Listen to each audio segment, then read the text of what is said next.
И пасмурным утром шла волчица почаще лесной, и в тумане молочном и мутном вдруг почуяла запах чужой.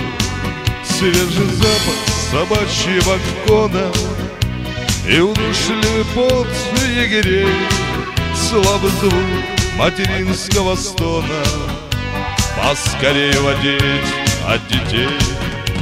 И волчица метнулась к оврагу, пусть попробуют шавки догнать. Быть бы волком, пошла бы на драку, но она лишь волчица и мать. Чаще леса под сваленной елью три волчонка слепые сопят.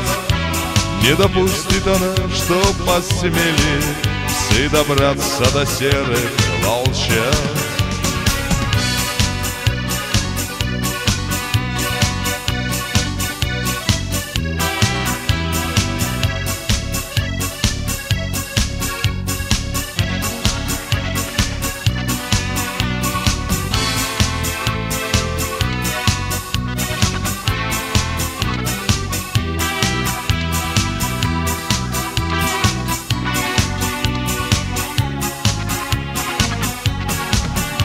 А собаки все ближе и ближе, сбоку трес зацепила сучок.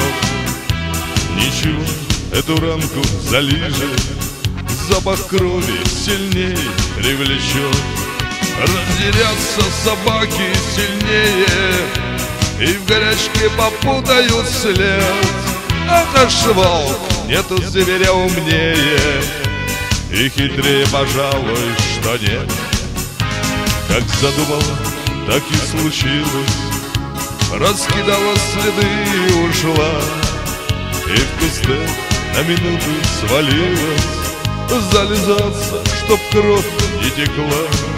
И рванула туда, где волчата одинокие в логове спят, где сама подрастала когда-то, а охотники пусть покружат.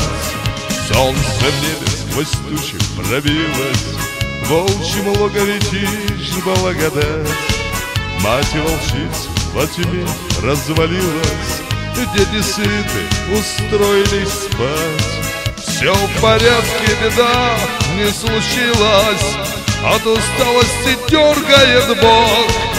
Может, ей это просто приснилось, или снул оторванный клок.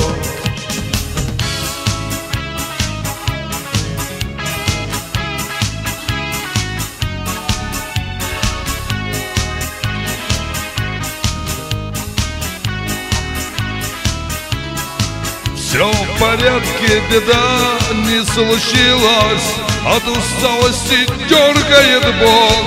Ей как будто все это приснилось, но свисает оторванный клок.